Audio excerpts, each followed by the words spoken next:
Tres íconos del regional mexicano. Tres muertes rodeadas de misterio. Chalino Sánchez, el pionero del corrido moderno. Valentín Elizalde, el gallo de oro. Jenny Rivera, la diva de la banda. Los tres fueron amados por millones y también vivieron bajo la sombra de amenazas, rivalidades y rumores de crimen organizado. Sus finales abruptos dejaron más preguntas que respuestas y hasta hoy sus nombres se mezclan con teorías, leyendas y apariciones. ¿Coincidencia o el precio de vivir y cantar en un mundo donde la música puede costarte la vida?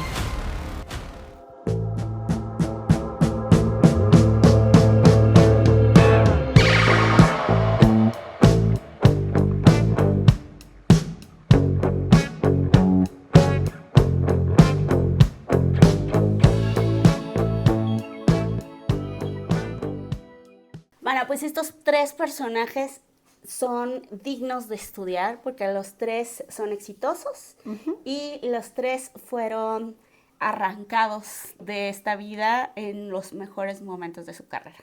Vamos a empezar a conocer a Rosalino Sánchez Félix. ¿Rosalino? ¿Así se llamaba Chalino? Sí, y de hecho adoptó el nombre de Chalino porque Rosalino le parecía muy femenino. Y por eso prefirió que le llamaran Chalino. La verdad es que su vida es tragedia tras tragedia. Primero, pues sí, creció en un entorno de pobreza, en un entorno bastante difícil en Sinaloa. Su papá falleció cuando él apenas tenía unos 6 años y al parecer por ahí de los 11 años, su hermana sufrió un ataque sexual. Y pues tuvo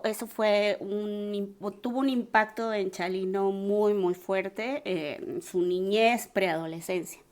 Tanto así que hay versiones que indican que cuando él tenía 15 años, él le quita la vida a la persona, al agresor de su hermana. O sea, pero eso solo es un rumor, no hay nada confirmado. No, sí está confirmado que él había muerto el hombre que fue enfrentado por Chalino y que ese hombre había sido el que había agredido a su hermana. Ah, ok, o sea, sí se confirmó. Porque al parecer se sabía quién era el agresor de su hermana y después ese hombre, Chalino le quitó la vida. Y es lo que sabemos. Digamos que si Chalino se equivocó de hombre o fue otra persona, pues no lo sabemos. Pero hasta ahí, Chalino le quita la vida a esa persona a los 15, cuando él tenía apenas unos 15 años. No muy chiquito. Y eso lo obliga a irse, a esconder, se muda y se va de Sinaloa, primero a Tijuana, y luego desde Tijuana empieza a cruzar a Estados Unidos, lo cruza ilegalmente, pero empieza a trabajar, ya sabes, en la agricultura y ahí empieza una vida pues criminal, delictiva de Chalino, porque no empieza a pasar él a Estados Unidos de manera ilegal y también empieza a pasar pues sustancias no legales y también empieza a pasar personas, la hizo de coyote también. Órale. Sí le entró con ganas, pues, a la pilluelada, porque, o sea, ser pollero ya está grave. Luego súmale que pasas droga. Y luego, ¿qué más? Pues nada más. No, nada más, ya después. Se dedicó a la agricultura, pero pues nada más eso. Eso sí es suficiente. Entonces, en un hotel de Tijuana, por ahí de 1984, al parecer muere su hermano en un hotel en Tijuana y según esto pues le quitan la vida. Entonces Chalino ya tenía como mucha tragedia en su vida, desde la pérdida de su papá, lo que le había ocurrido a su hermana y la razón por la que se había tenido que ir. Y la pérdida de su hermano Armando es lo que lo lleva a escribir su primer corrido. Él ahí creo que descubre, digamos, el talento innato que ya tenía para escribir historias y ponerles música, ¿no? Por eso Chalino se conoce como el que crea o el precursor del corrido moderno, digamos, el que conocemos actualmente, porque antes sí había una especie de corrido que era como el que se cantaba en la Revolución Mexicana, como estas canciones que te contaban anécdotas de lo que estaba ocurriendo durante la Revolución Mexicana o algunos movimientos sociales, pero digamos que el corrido destinado a una persona y a la vida de una persona como lo conocemos más ahora, al parecer el precursor se le reconoce a Chalino. Sí. Entonces esto lo llevó a prisión, obviamente, la vida que llevaba de delincuencia, pues lo llevó a prisión, pero fue a prisión por delitos menores como posesión de sustancias ilegales y todo. El caso es que estando en prisión, empezó a componer a pedido de otros internos. Entonces se dieron cuenta que él podía escribir canciones sobre unas personas y entonces unas a otras se fueron diciendo, iban y le pedían que le escribiera canciones. Él se dio cuenta que tenía un talento innato porque podía escribir corridos de una. Como las escribanas, sí, pero de canciones. Chingas. Sí, exacto. O sea, oye, quiero que escribas mi historia. Y él la sacaba en un día. Tenía la capacidad de sacar un corrido en un día. Entonces empezó primero trabajando así. Hacía cassettes con las canciones. Para quienes no saben qué es un cassette y están por ahí del primer, segundo piso, hay cómo es el cassette. Entonces, en esos cassettes se grababan las canciones y lo hacía personalizado. Entonces, le grababa de esa manera sus canciones a quien se los estaba pidiendo, casi que lo hacía por pedido. Pero esas canciones empezaron a popularizar, a pesar de que se las hacía como personalizadas. Claro, pues es empezaron a compartirse. Le gustaba a alguien, era, mira, escucha mi cassette, y se podían copiar los cassettes. Exacto, se podían copiar, porque incluso las grabadoras tenían 2 espacios para cassettes, entonces podías reproducir uno y grabar en el otro. O sea, venían preparadas para que pudieras hacer ese tipo de gestión. Ese tipo de... El control C, control V de los 80. Exacto. Ya venían con eso. Entonces, eventualmente, pues empezó a ser muy reconocido y firmó. Aquí empieza una conexión, un punto de encuentro con Jenny Rivera, porque él firma el primer contrato que tuvo con Cintas Acuario, que es la casa productora y disquera del papá de Jenny Rivera. Ah, caray. Así es, el papá de Jenny Rivera impulsó por mucho tiempo, o de hecho desde el inicio, la música y la carrera de Chalino. Entonces, se dice que sufrió un montón de atentados, o sea que no nada más había sido amenazado 1 o 2 veces, sino se han dicho que se registraron 12 atentados en su contra. Pero registros así oficiales solo tenemos un atentado y el otro que es el que le quita la vida. La primera vez que atentaron contra su vida fue en Coachella en 1992, el 25 de enero de 1992. Él está en el escenario cantando y un hombre que se llama Eduardo Gallegos que le empieza a tirar, empieza a detonar su arma hacia Chalino, pero no lo impacta y entonces Chalino saca su propia arma porque él andaba armado todo el tiempo. Vamos, tenía calle, tenía barrio, había estado en la cárcel y había vivido, la verdad, una vida no tan fácil, ¿no? Entonces, el cuate se defendía, o sea, era difícil que fuera amedrentado tan fácilmente. Entonces, ahí saca el arma, después, al parecer... Tenía carácter también, porque no cualquier, pues no cualquiera se defiende. Y no con cualquier carácter sobrevives a todo lo que sobrevivió él, ¿no? Sí. Entonces, bueno... Al parecer el arma de la otra persona se traba, no le llega. Algo pasa que Chalino dice, pues no le puedo dar, porque además había un montón de gente. Esa persona salió del público, entonces Chalino de plano le avienta el arma. El caso es que impide que haya más lesionados, pero sí resultó una persona lesionada, un asistente de Chalino resulta lesionado de este evento. Eso ahí pasó ya en era 1992. Chalino. Sí, claro, ya estaba en Coachella cantando. Ah, muy bien. Y entonces, después, ya para mayo de 1992, esto había ocurrido en enero, o sea, pasaron alrededor de 5 o 6 meses para que llegara el día en el que le quitan la vida. El día en que el atentado llegó a más. El 15 de mayo de 1992, en Culiacán, él estaba dando un concierto en el Salón Bugambilias. En ese salón está cantando y de pronto llega alguien y le entrega una nota. Y ahí hay varias cosas que suceden. ¿Por qué? Le entregan una nota y es un video relativamente famoso que podemos ver cómo Chalino la recibe y sí hay una reacción como un poco de nervios, un poco como que se ve que sí le complica, ¿no? El leer lo que sea que decía esa nota. El tema es que no sabemos y no se supo nunca qué decía esa nota, quién la había entregado, ni nada.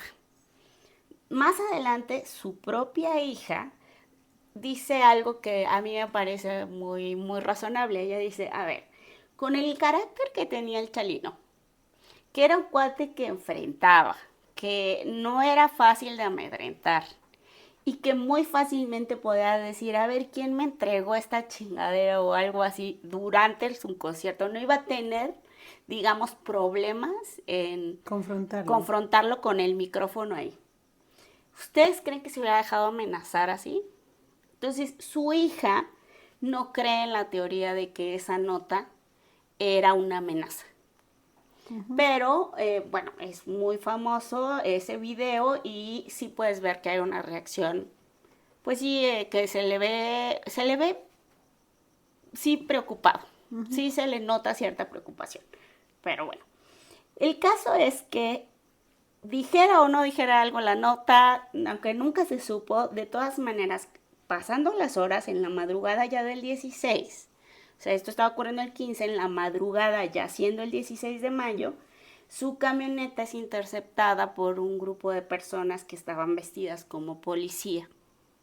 Estas personas lo sacan de la camioneta, se lo llevan y después encuentran el cuerpo de Chalino Sánchez en un canal de riego.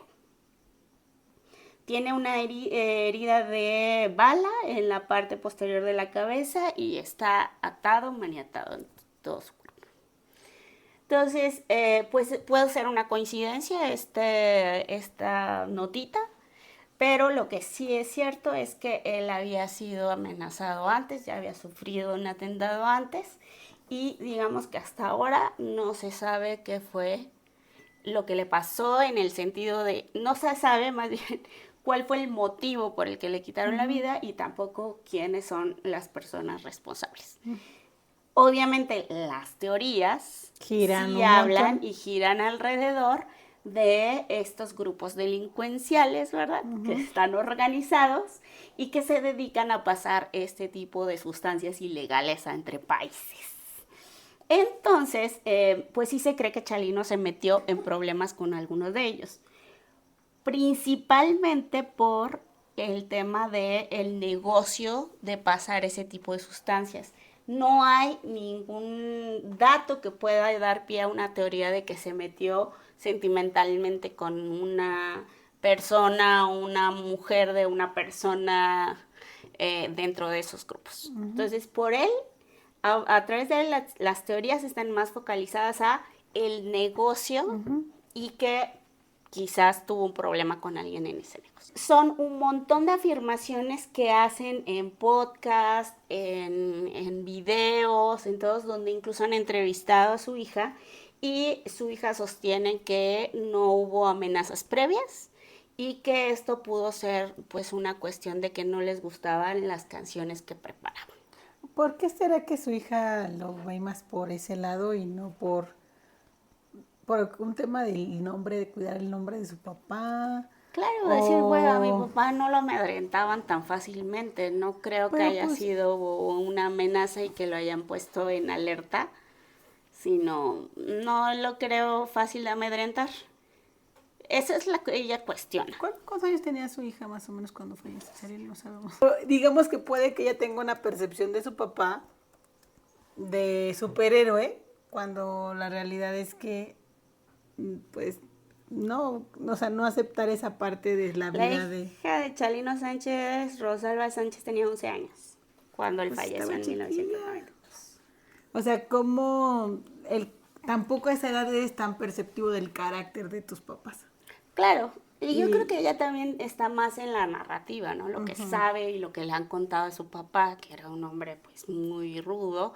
Lo que sí es que también se dice que era un hombre muy rudo, muy, digamos que había vivido una vida muy dura y un poco eso había forjado su carácter, pero era muy familiar.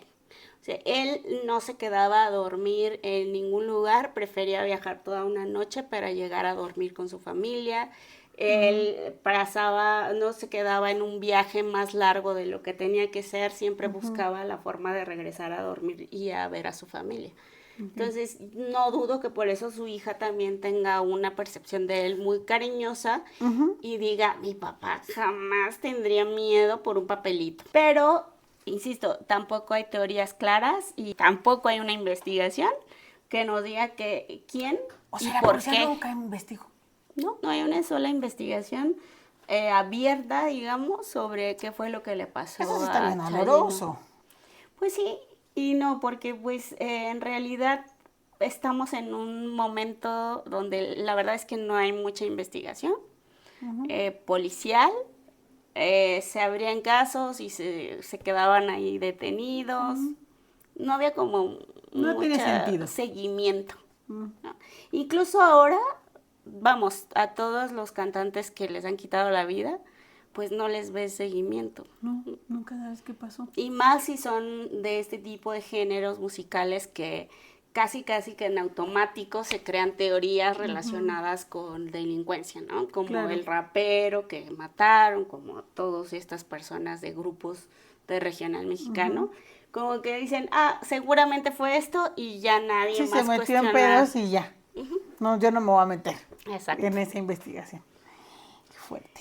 Sí, y ahora hablemos de otro gran representante de la música regional mexicana. Mi favorito, yo creo. Sí, y de él sí tengo más conciencia del momento en el que perdió la vida y de todo lo que implicó, o sea, porque un montón de morras se volvieron bien locas cuando perdió la vida Valentina Elizalde. Gente que yo ni sabía que escuchaba su música. Fue una cosa que al menos a mi alrededor fue así impactante. Para todas las mujeres que estaban a mi alrededor estaban muy tristes por la pérdida de Valentín Elizalde. ¿A poco? Yo tampoco conocía muchos fanáticos ni nada, pero las canciones que sí he escuchado más canciones de él que de cualquier otro. Que de Chalino. ¿No? Sí. Y bueno, él nació el 1 de febrero de 1979 en Jitonhueca, Sonora. Y fue apodado el Gallo de Oro porque su papá era apodado como el Gallo. Entonces, él fue apodado el Gallo de Oro, un poco en honor a su papá. Estudió Derecho en la Universidad de Sonora y comenzó primero, vendiendo música en cassettes, pero también se dedicaba a ser jornalero. Entonces, sí pasó una vida, digamos, precaria, pero no tan trágica como el caso del Chalino. Se mudó a Guadalajara primero y después se fue a Sinaloa, y en Sinaloa es en donde inicia ya una carrera musical mucho más formal.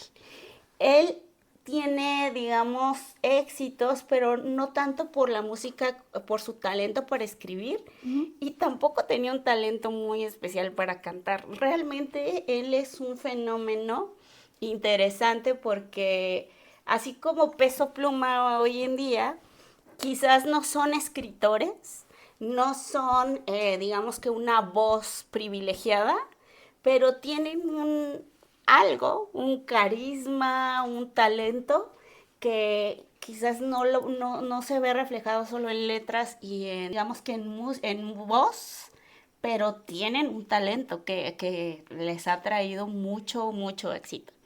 En este caso, él no era el compositor al 100% de su música, pero las canciones que principalmente, digamos, que lo posicionaron fueron A mis enemigos, Vete ya, que creo que para mí esa es al menos la más conocida, y Cómo me duele, que también es de las más conocidas, ¿no?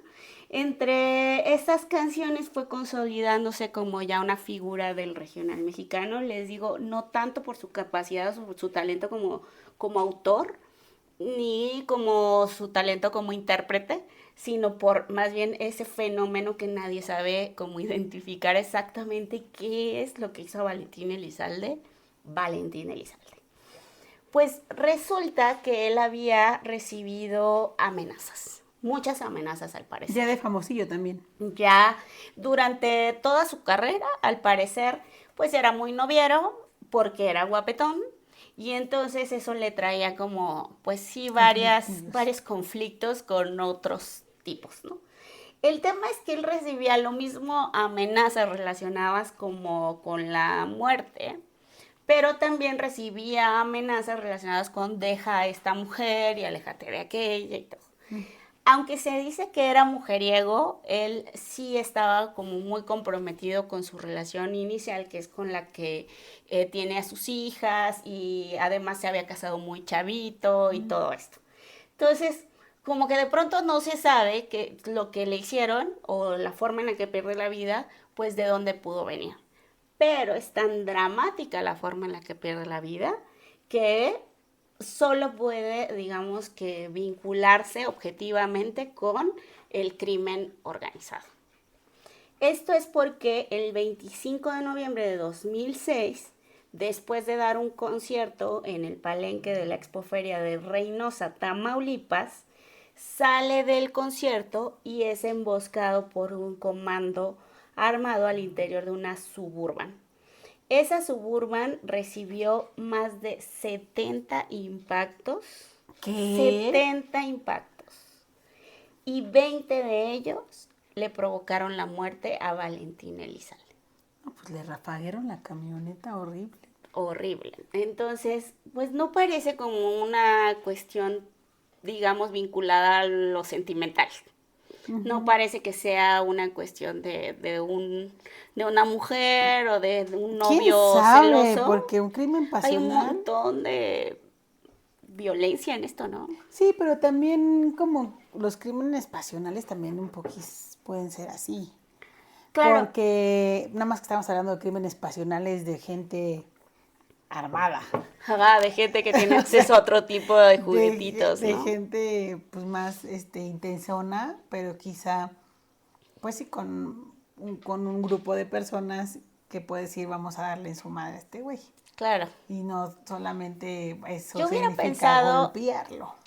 Yo hubiera pensado a lo mejor si le quitan la herida en una golpiza tremenda, creo que lo hubiera visto más relacionado, por alguna razón en mi cabeza, lo veo más relacionado con un tema de estos de mujeres o de que se metió con alguien. Porque al final de cuentas, o sea, bueno, yo siento, también eso es mi opinión, no es algo que sea certero, pero pues ya cuando estás en esas, y ya cuando tienes como mucho poder, ¿por qué te vas a ensuciar las manos a golpear a una persona? Precisamente como lastiman tu ego, lo haces más personal. ¿Crees? Y lo quieres. Somos ojos distintos. Sí, yo creo que sí. Yo soy del loco. O sea, como te lastiman el ego, entiendo por esta cosa de que es tu mujer o que es tu pareja o lo que sea, como que siento que la forma es quiero verlo sufrir, pero desde lejos, muy impersonal. A mí se me hace más impersonal el hecho de rafaguearlo y mandar, porque además quién sabe si la persona estaba ahí, ¿no? Rafagueando. Pero pues bueno, el caso es que no se sabe, o sea, no se sabe exactamente cuál fue la razón, pero como siempre hay teorías. ¿Por qué? Porque el uso de armas, o las armas que se usaron, era una AK-47, AR-15. Cualquiera las avienta en la calle, o sea, ¿estás de acuerdo? Así es, o sea, no son armas que tengas fácil acceso. Entonces tuvo que ser sí o sí un grupo organizado para delinquir por el acceso a este tipo de armas.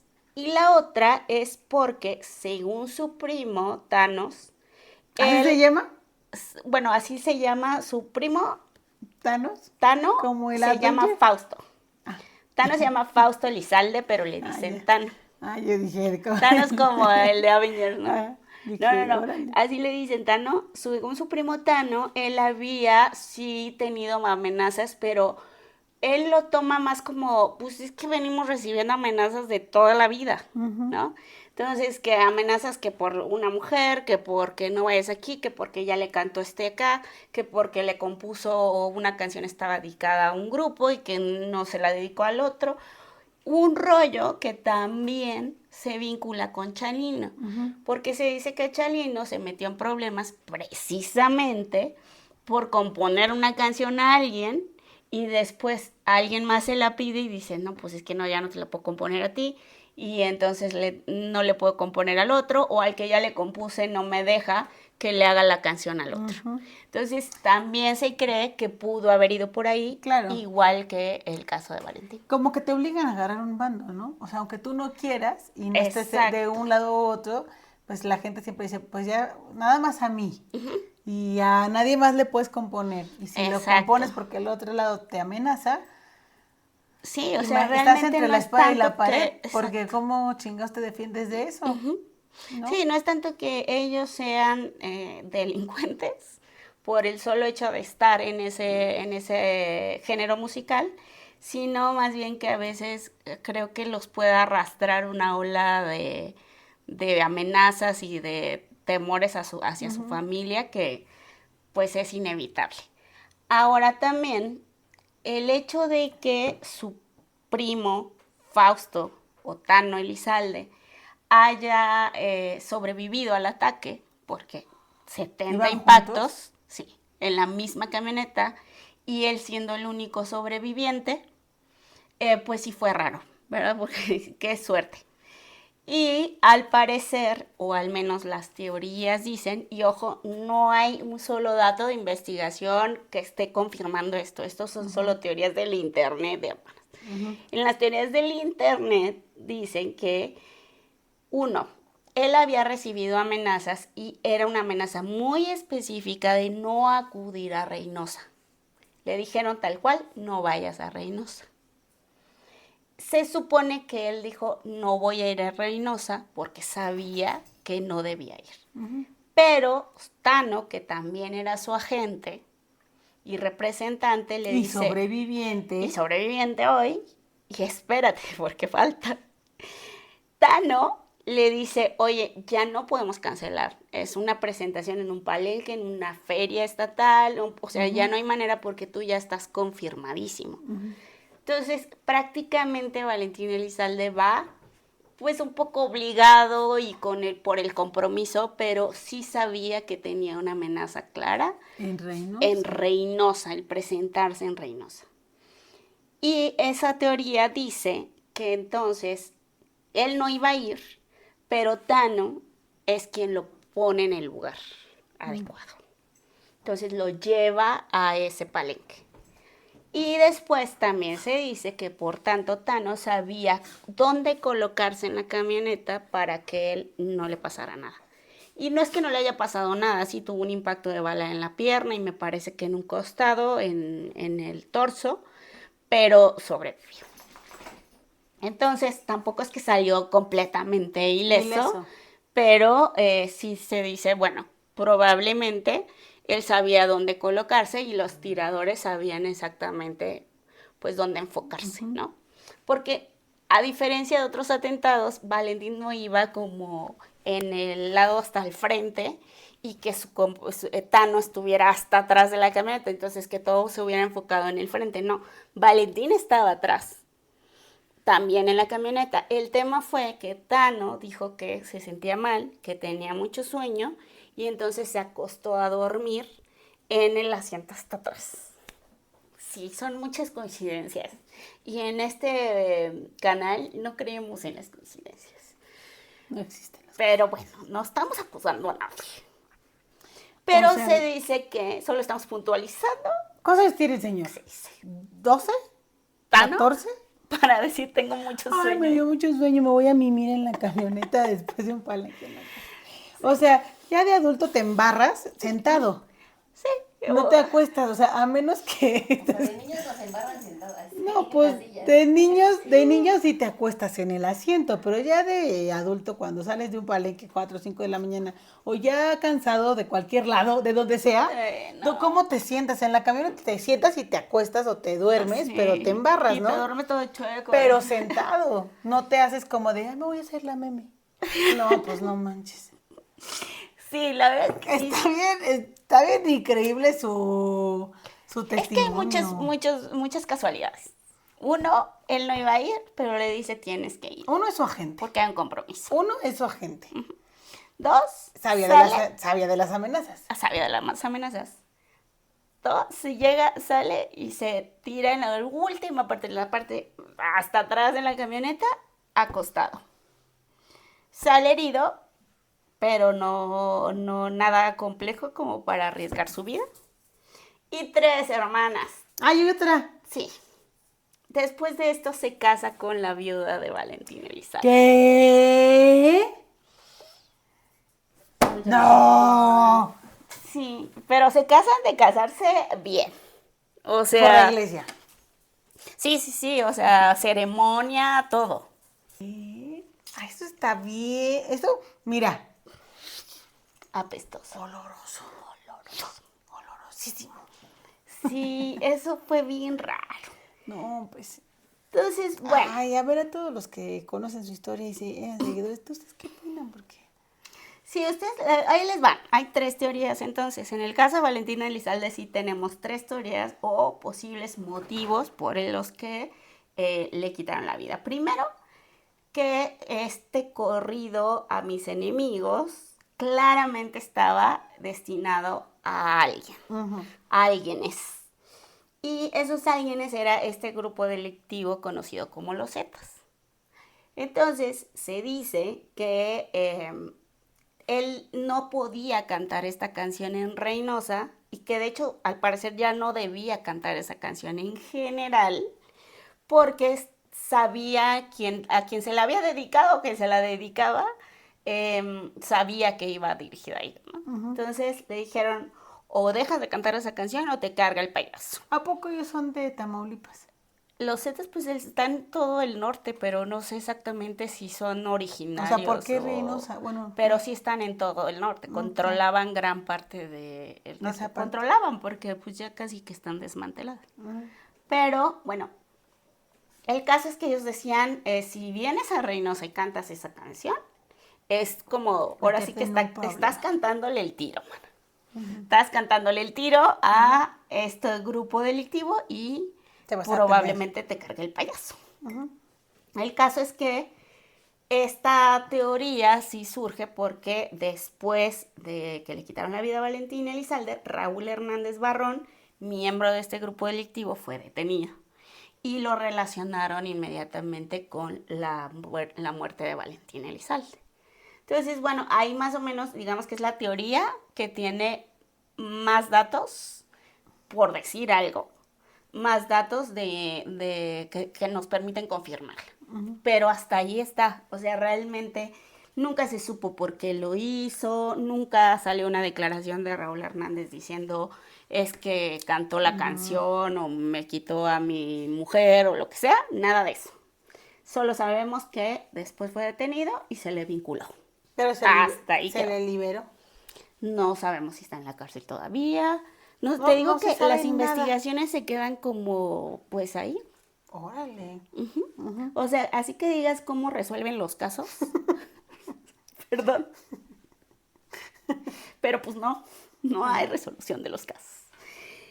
Otra cosa está en un motivo pasional, porque se dice que su hermano, el flaco Elizalde, su hermano, dijo, es que él se metió en pedillos ahí con una mujer que es parte de ese grupo. Ay, ya. Pero después el flaco Elizalde dijo que él lo veía más relacionado con eso y no tanto con el corrido de A mis enemigos, pero tampoco dijo ni quién, ni cuándo, ni nada. Quién, exacto, nada, y de que él sabía.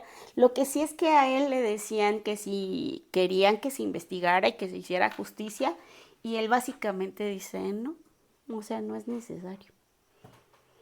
No sabemos si es porque él dijo, yo me encargo de hacer justicia, o la de, miren, mejor no le movemos más. No se sabe. Y la tercera teoría, que yo la verdad es que la veo muy sólida, que es el tema de Tano Elizalde. Es que ese es un motivo totote. Sí. El tema de Tano Elizalde está bien cabrón porque entabló la relación inmediatamente con la viuda de Valentina Elizalde. Además, esto de que sabía que no debía ir y prácticamente lo compromete a ir. Y pues obviamente el que haya sobrevivido, ¿no? Porque igual y si le hubiera pasado algo no estaríamos hablando de nada de esto. Pero pues sí. Pero pues tampoco se hubiera casado con la esposa. Claro. Con la ex esposa. Es que eso viene a reforzar todo. Ajá, es que eso como que le da Eso viene a reforzar todo. La cereza del olor de la teoría conspiranoica, ¿no? Sí. Y pues bueno, esto hasta aquí con Valentina Elizalde. Perdemos al Gallo de Oro y después viene lo que a mí personalmente me pareció lo más trágico. ¿Por qué? La pérdida de Dolores Jenny Rivera Saavedra. Pues perdemos a Jenny Rivera. A mí personalmente me dolió más. Yo la verdad es que no conocía tanto a Valentina Elizalde, entonces cuando vi mucha conmoción, pues a mí no me pegó, ¿verdad? Pero cuando murió la Jenny a mí sí me pegó. Yo sí dije, no puede ser. ¿Por qué? Si eres de las que la Jenny, sus rodillas sí, claro. O sea, yo era de las que en la borrachera ya llegaba la hora de Selena y de Jenny Rivera, por Dios. Sí, sí. Mi mamá había subido serie.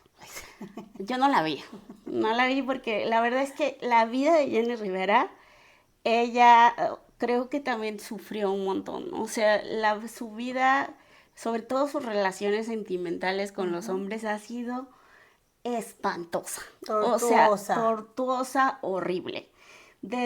Bueno, vamos viendo, primero ella nace en Long Beach, en California. Ella es mexicoamericana, pero en realidad nació en Estados Unidos, ¿no? Ella nació el 2 de julio de 1969 y bueno, perdió la vida el 9 de diciembre de 2012. Ya había vendido, o sea, estaba igual que Valentín Elizalde, igual que Chalino, estaban en el pico de su carrera, estaban como siendo muy exitosos, ella ya estaba vendiendo 25 millones de discos. ¡Órale! Sí, o sea, ella estaba en su mejor lugar, había ganado ya un Latin Grammy, había estado en Billboard, o sea, ella ya estaba en los mejores triunfando. Una de las principales causas de su activismo por las que se destacó fue precisamente por la violencia en contra de las mujeres, porque ella desde su primera relación pues sufrió violencia doméstica muy importante y por eso ella era portavoz de la National Coalition Against Domestic Violence en Estados Unidos. Entonces era muy vocal en la defensa de los derechos de las mujeres, sobre todo en contra de la violencia contra las mujeres.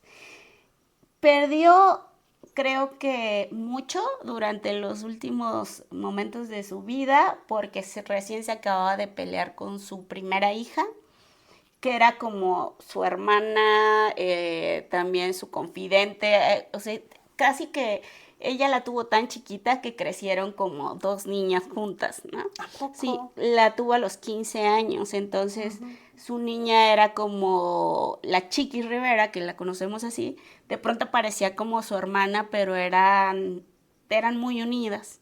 Justo antes de que ella perdiera la vida, habían tenido un pleito muy controversial porque se decía que había videos que había visto Jenny Rivera en los que la Chiquis se estaba involucrando con su pareja de ese momento.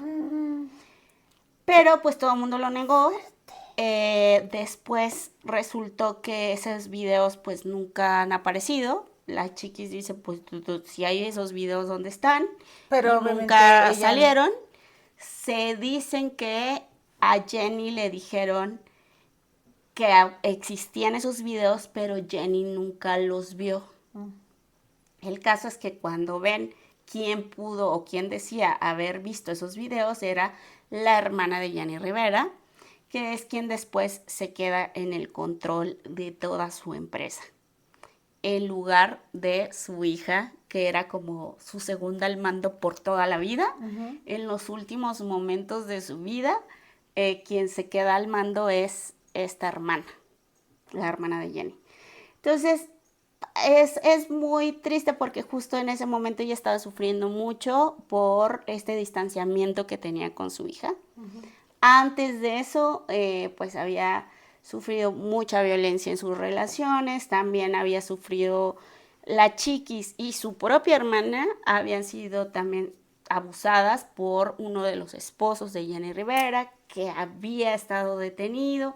Se llevó un juicio en contra de él en el que Jenny tuvo que testificar junto con su hermana y su propia hija. Este güey abusó de su hermana. Uno de sus parejas. Abusó de su hija. De su hermana. Y de su hermana. De Jenny Rivera. Hijo de su pinche madre. Y me dice, es que abusaron de mí desde que yo tenía 7 años. Ay, Dios. Y yo le digo, Ay, Dios. ¿pero cómo? ¿Qué? O sea, no sabes ni qué preguntar. ¿ Quién? Y yo le dije, un vecino, un amigo, un hermano, o sea, un tío, ¿quién? Y ya me dice, desde los 7 años hasta que yo cumplí 11 años, que era la edad que ella tenía cuando él y yo nos separamos. Entonces ella siempre estaba conmigo, dormía conmigo, somos así. Ella me seguía a la tienda conmigo, todas las estaba, entonces se quedaba a dormir en casa conmigo y él en la noche hacía lo que se paraba. Yo me quedaba dormida y hacía lo que tenía que hacer. Es lo que ella me cuenta, que lo que ella recuerda, ella era muy niña, estaba muy niña. Ahora tiene 27 años, pero en aquel tiempo tenía 7. Entonces a una niña de 7 años, pues la amenaza de que vas a matar a tu mamá y que vas a... Él le decía a ella que me iba a matar a mí, que si ella hablaba que él me iba a matar a mí. Entonces a un niño pues fácil, les pones miedo, los atemorizas y me dijo que él había sido y desde que tenía 7 años hasta los 11, cuando fue que él y yo nos separamos. No es todo, ¿cómo que no es todo? ¿Qué más? ¿Qué pasa? Dice, hace 2 años, en 1995 me di cuenta que también le hacía eso a tu hija, a su propia hija de él. Le digo, pero ¿cómo y por qué no me dijiste? Dices que ella tiene miedo, le dice que te va a matar. Y ella me dijo que si volvía a suceder, ella me iba a decir. Pero la niña, mi hija, pues nunca le dijo nada a su tía, nunca me dijo nada a mí. Eso llegó sucediendo a mi hija. Sí. Cuando nos separamos él y yo, Rosy tenía 11 años, Chiquis, mi hija, que así le decimos, tenía 8. Cuando nos separamos ya no podía abusar de Rosy, entonces empezó a abusar de Chiquis, de mi hija. Ella tenía 8 hasta que ella cumplió 11 años también. Ella la que declaró en corte que abusó de ella. La otra, el doctor, cuando ya la llevé a hacerles exámenes y todo, me dijo que, dice el doctor, que de ella abusaron desde que ella tenía 3 años más o menos. Y cuando tienes 3 años y vives una experiencia traumática como esa, pierdes, bloqueas. Ella lo bloqueó, entonces ella por esa razón no pudo declarar en corte porque ella no se acuerda que su papá le haya hecho algo, pero el doctor a su corte de edad que ella tenía cuando la chequearon, la revisaron, vio que ya no estaba normal y que desde los 3 años posiblemente abusaron de ella. Y se detuvo porque ellas alzaron la voz por haberlo, porque ya lo habían sufrido y cuando vieron que lo podía hacer con otra de sus hermanitas, con otra de las hijas de Jenny, dijeron, no lo podemos permitir. Entonces, bueno, su hermana sufrió este abuso. Sí, muy fuerte. Entonces, había sufrido mucho, pero digamos que estaba en su momento más importante en su carrera, pero justo tenía este tema con la Chiquis y estaba totalmente distanciada. El caso es que en su último concierto, el 9 de diciembre de 2012, a la Chiquis le dedica una canción. Y parece o da luz de que en esa canción él estaba pidiendo que hable, ¿no? Y pareciera que era como que el punto de... Vamos a reconciliarnos ya, por favor. Sí, pero saliendo de ese concierto, ese 9 de diciembre de 2012, Jenny y 6 acompañantes abordaron un Learjet 25 hacia Toluca. Y pues a los pocos minutos de despegar este avión, cayó como a unos 28,000 pies de altura y se estrelló en la Sierra Madre Oriental, en Iturbide, Nuevo León. No hubo sobrevivientes y no hubo tampoco recuperación de datos del avión como para saber exactamente qué es lo que había pasado. Pero pues nomás porque no hubo. No hubo. O sea, no encontraron la caja negra, no encontraron los registros de tal, simplemente no los encontraron y no hay registros como de lo que había ocurrido en la aeronave o en los controles de la aeronave. Lo que sí se sabe hoy es que la aeronave había sido fabricada en 1969 y había tenido ya accidentes previos. También hay registros de que tuvo un percance desde 2005 en el que se había registrado que era mejor que ya no siguiera volándose esa aeronave. Ay, irresponsables. Sí, Pero a pesar de que tenían esos antecedentes y ese registro, sí tenía un certificado de aeronavegabilidad vigente al 2012. O sea, vigente justo a ese año, a diciembre de 2012, todavía estaba vigente. Y eso, digamos que eran posibles factores de riesgo, pero pues al final tenía este certificado que le permitía volar. La Dirección General de Aeronáutica Civil de México concluyeron en 2014 que el avión simplemente perdieron el control por causas no determinadas. O sea, no pudimos averiguar. No se sabe. No supimos. Pudieron decir no se sabe. Pero Una ellos manera dijeron fancy sí. e institucional. Y de no pudimos hacer nuestro teléfono. Ajá. No, sabe. Sabe. Sabe. O sea, lo no mismo hubiera pudieron dicho. escribir eso, güey. Le dicen a su jefe ahí en la Dirección General de Aeronáutica Civil, oye, ¿por qué se cayó el avión de la Jenny Rivera? Sabe. Oye, no le podemos poner así. Pérdida de control por causas no determinadas. Desconocidas, pues sí, güey, es lo que te estoy preguntando. Ajá. Pues esa fue la conclusión, entonces no hay ninguna evidencia al respecto, pero sí se dice que en ese reporte se estableció que posiblemente hubo una falla en el estabilizador horizontal. ¿Han visto ese momento de Friends en donde Phoebe dice... Referencia de señora del cuarto piso. I have this feeling that something's wrong with it. Something is wrong with the left phalange. There's nothing wrong with the plane. The left phalange. There's no phalange. Oh my God. This plane doesn't even have a phalange. I'm not flying on it. Ma'am, please sit down. What's going on? We're all getting off. There is no phalange. Pues es la falange. O sea, la falange se desconchifló, hermanas. Pues no, como les digo, no se recuperó un registrador de voz y el registro de vuelos al parecer se destruyó y no sabemos nada. El pedo es que sí hay teorías. Hay teorías. Ok. Estas teorías son que Lupillo Rivera ha dicho que contemplaron la posibilidad de que el avión haya intentado ser secuestrada y que había un grupo criminal buscándola. ¿Por qué Lupillo Rivera salió a...? Porque su hermano. Su hermano, ¿verdad? Ay, no. Ahora, dice, ¿y ese qué? Y ese pinche pelón. Que tiene que andarse Y el ex de Belinda. alterando un chisme de que alguien muy cercano supuestamente a Belinda dijo que Belinda dice, no, o sea, nunca hubo nada. Y que realmente él se tatuó a Belinda diciéndole así de, mira, mi tatuaje, es que yo quiero estar contigo y que no sé qué, y que la Beli le dijo, no, güey, o sea, fuimos a cenar, me caes muy bien, somos buenos amigos, pero hasta ahí. ¿Se tatuó de loca tóxica? La Oki se tatuó. Yo creo que así conquistaba el Lupillo. Yo creo. Lupillo. Dijo, mira, Aquí está. ahorita va a caer redondita. Aquí está. Redondita. Aquí en el pecho, ¿no? Pues sí, así la loca acelerada tóxica se fue a tatuar, creyendo que así se le echaba la bolsa y Nel. ¿A poco? Mi amiga la Beli, al parecer, mira, como muy jerks. Tampoco lo ha desmentido, ¿no? No, ni siquiera habla de él. Yo intentando recordar alguna conversación. No habla de él. ¿Segura? Ella muy jet lag, ella dice, hay niveles. De hecho, si ustedes se dan cuenta después de este, ¿cómo se llama este pendejo? De Casu, el Nodal. Del Nodal tampoco habla. De hecho, la primera vez que ha más o menos dado indicativos de un ex es esta vez cuando habló de qué gatos son los que Sí. en que está hablando directamente de su novio, el de Palacio de Hierro, ¿verdad? Pero es la única como indirecta que ha echado y... ¿A poco? Sí, pero ella no ha hablado ni de Lupillo, ni de Cristian Nodal. De quien sí llegó a hablar fue de Dos Santos, de Giovanni Dos Santos, cuando fue su novio por muchos años, pero estaba muy chiquita. Pero bueno, Lupillo dice que sí se contempló esta posibilidad del secuestro, también se contempló una posibilidad de que haya sido un grupo criminal, pero también decía, pues es que no recibimos ninguna llamada, nadie se adjudicó, digamos, el hecho, entonces, pues habrá, o sea, podría descartarse, ¿no? La otra versión es que efectivamente simplemente el avión tuvo una falla mecánica y pues desgraciadamente se cayó. Entonces que no hay nada que haya alterado el avión previamente. Un accidente. Tal cual, un accidente. Y la otra es que no está muerta, sino que Yo he visto videos de eso.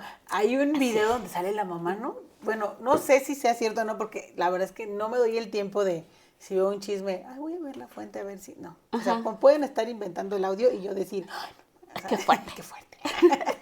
Pero bueno, salió como, vi que había como un video de la mamá diciendo como de, pues mi hija no está muerta, perros. Y sí es esta influencer que cocina. Ah, sí. Y justo de ahí viene esa teoría. Sí, ¿no? Y que le comparan las manos y la bandita bien intensa. Sí, claro, porque la teoría está en que en las redes sociales hay una influencer, Cristal, que hace videos de cocina en YouTube. No muestra la cara, solo muestra las manos. Y hay señales como tipo que hay una mariposa, a ella se le conoce como la mariposa de barrio, le encantaban las mariposas, entonces es un, digamos, ícono de Jenny Rivera, la mariposa.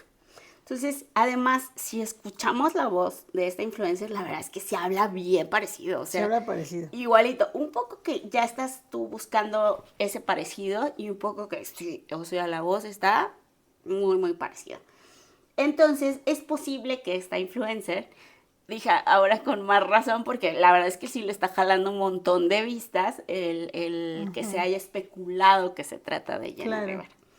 Otra es que hay una imagen de esta mujer en ese concierto muy, muy parecida en un concierto de la Chiquis Rivera.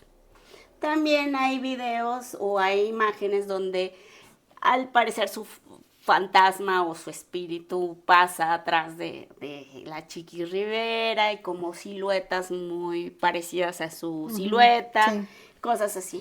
Bueno, pero es que también han sacado videos de otros famosos de que en teoría pues estaban muertos y ya no. Y siempre no.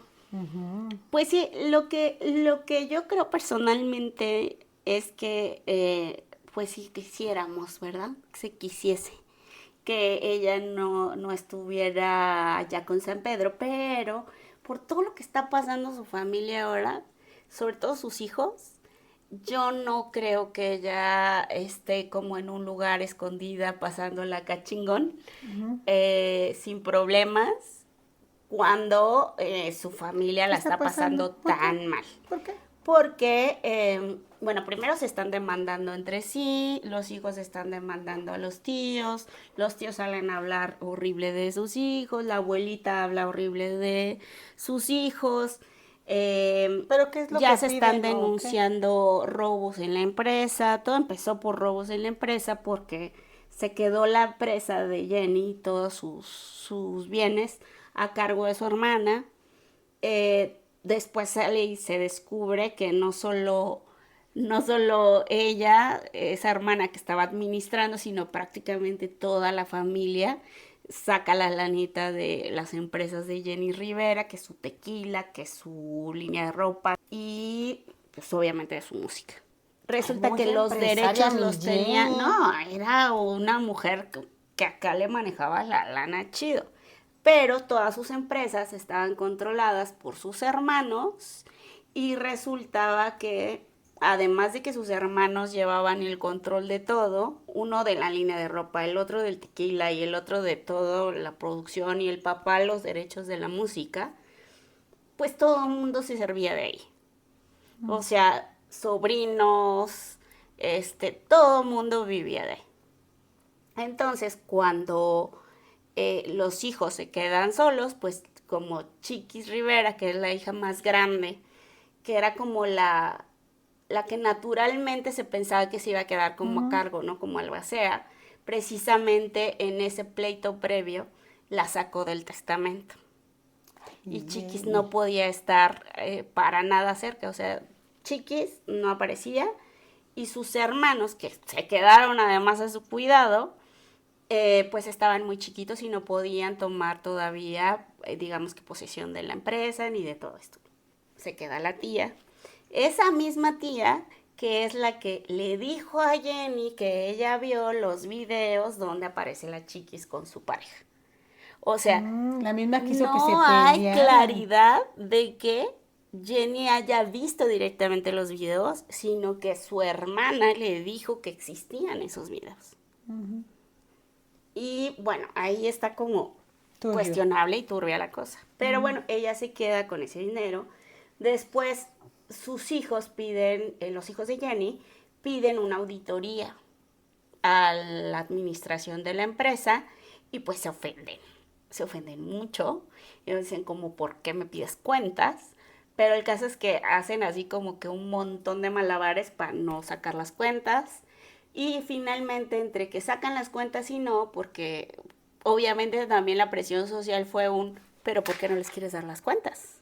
O sea, son sus hijos, es su dinero, como ¿por qué no podrías darle las cuentas? Entonces había mucho cuestionamiento y finalmente resulta que en esa primera revisión, porque no se hizo una auditoría, sino que se hizo una primera revisión, se dieron cuenta que había dinero que había sacado esta señora, que dijo, fue un préstamo. Y quien lo había sacado o lo había autorizado ella era para su esposo. Y ella dijo, bueno, mi esposo sí sacó indebidamente este dinero, pero yo lo repuse. O sea, fue como préstamo. Pero sí tuvo que salir a reconocer que ese dinero su esposo lo había robado. Porque son bien cristianos, eso sí. Entonces sale a decir así de, no, nosotros somos muy buenos cristianos, entonces yo pagué lo que se robó mi esposo. ¿Y sí? Pues eso dice que lo repuso, pero ahí es como todos los hijos dijeron, a ver, o sea, de que aquí hubo chanchullos y préstamos y todo. Pues bueno, el caso es que después ya con la edad, quien queda como albacea y representante de todos es la hija de Jenny Rivera, Jackie Rivera o algo así se llama, Jacqueline. El caso es que ella se queda a cargo porque la Chiquis fuera del testamento. Entonces la Chiquis solo está como cuidando a sus hermanos desde fuera porque ella no puede intervenir para nada. El caso es que su hermana se queda con la empresa y pues a la hora de empezar a revisar todo lo que hay, pues se da cuenta de todo el desmadre que se trae. Resulta que todo el mundo recibía dinero, la señora, la mamá de Jenny Rivera, diciendo que no iban a dejarle flores a su hija y pues resultaba que hasta las flores las pagaba la propia empresa, le daba un cheque a la señora de $500 cada mes para las flores del patio de Jenny, que la señora decía, cada mes yo voy a cambiarle las flores a mi hija. Por y que no me llevan $500 de flores cada mes, más lo que recibía, ¿no? Como parte, digamos, yo creo que su mamá, ¿no? Pero el caso es que se dieron cuenta que así, todos los sobrinos, los hijos de los tíos, todo el mundo, pues, saca la lana. El caso es que, bueno, retoman la administración, empiezan como a dejar ver que sí hubo pues un mal manejo y que ya no hay para nada lo que había quedado, porque pues sí lo administró por varios años. Entonces, de todo lo que había dejado Jenny, pues no hay mucho ya ahora para sus hermanos. El caso es que ahora, después de eso, después de que asume el control de las empresas y de todo, pues empiezan los pleitos y los dimes y diretes. La señora, la mamá de Jenny Rivera, ha hecho unos en vivos hablando horrible de la Chiquis, hablando horrible de sus sobrinos, de sus nietos, perdón, y dice, y ella lo dice muy claro en uno de sus en vivos, dice, pues yo voy a defender a mis hijos, ¿no? Que son esos tíos que manejaron mal el dinero. Y pues los nietos, o los hijos de Jenny, sí dicen, pues ya nos abrieron. Y al parecer el único que los apoya es Lupillo Rivera. Que Lupillo dice, pónganse a trabajar. Ya estuvo de vivir de Jenny Rivera. Ahora toca que hagan sus cosas, Pues sí. que se pongan a trabajar Además que- y dejen que estos niños hagan lo que tengan que hacer con lo que dejó su mamá. Sí, porque al final de cuentas ellos no tienen otra cosa, digamos, tan chiquitos, o sea, pinche gente gandula. Y la Chiqui Rivera ya está haciendo su carrera ya pues de sus propias manitas, o sea, obviamente pues no va a dejar de ser hija de Jenny Rivera y no va a dejar de ser como muy parecida a ella, incluso hasta en la forma en la que cantan, pero Lupillo al parecer también la apoya mucho a ella y apoya a sus hijos y ahora a los que son malvados, la abuela, qué bárbara la señora, te voy a enseñar después. Ay, Sí, no, yo no he visto una sus señora videos. muy grosera con sus nietos, muy fea. Y pues sus hermanos. Por eso bien dicen que la sangre no siempre... No, hasta el árbol familiar se poda, Ajá, hermanas. sí. Y mira, aquí está. La propia abuelita y chingándote. Muy feo. Ay, no, qué horror. Horrible. Y pues bueno, tenemos apariciones, tenemos reflejos en los altares de tanto de Jenny Rivera como de Valentina Elizalde, y también hay también estas apariciones de Chalino en su tumba. Sí, al parecer no les queremos dejar ir. Ok. No los queremos dejar ir y los queremos seguir viendo. Incluso se dice que en el cerro, en Iturbide, donde perdió la vida Jenny Rivera, se le escucha cantar. Ay, mis hijos, ¿no? No, Ay, mis empresas. yo creo que canta la de que chinga su madre y así. Ah, bueno. Yo creo. Bueno, pues no las queremos dejar ir y por eso creo que pues nos estamos aferrando a lo mejor a estos fenómenos paranormales. Así están relacionados estos tres grandes de la música regional mexicana que los perdimos en el mejor momento de su carrera y quizás eso los hizo también grandes leyendas.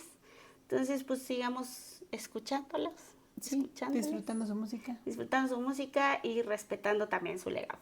Cuídense mucho, hermanas, amistades. Nos vemos en el siguiente. Suscríbanse. Bye. Chao.